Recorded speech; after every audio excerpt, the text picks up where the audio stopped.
घास बांस की प्रेरणास्पद कहानी जो देती है सबसे बड़ी सीख।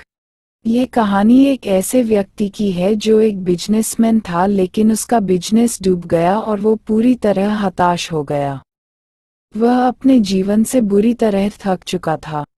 एक दिन परेशान होकर वो जंगल में गया और काफी देर वहां अकेला बैठा रहा।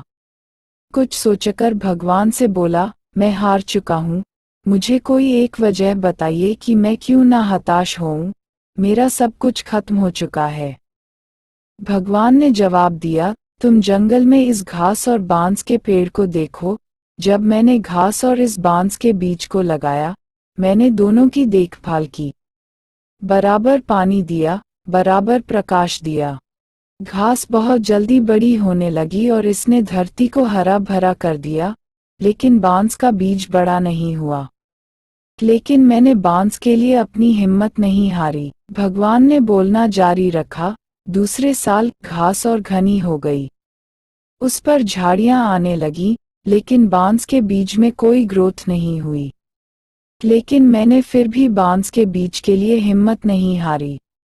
तीसरे साल भी बांस के बीज में कोई वृद्धि नहीं हुई, लेकिन मित्र मैंने फिर भी हिम्मत नहीं हारी। चौथे साल भी कोई ग्रोथ नहीं हुई, लेकिन मैं लगा रहा। भगवान ने आगे कहा, 5 साल बाद उस बांस के बीज से एक छोटा सा पौधा अंकुरित हुआ। घास की तुलना में यह बहुत छोटा और कमजोर था, लेकिन केवल 6 महीने बाद यह छोटा सा पौधा 100 फीट लंबा हो गया। मैंने बांस की जड़ को इतना बड़ा करने के लिए 5 साल का समय लगाया।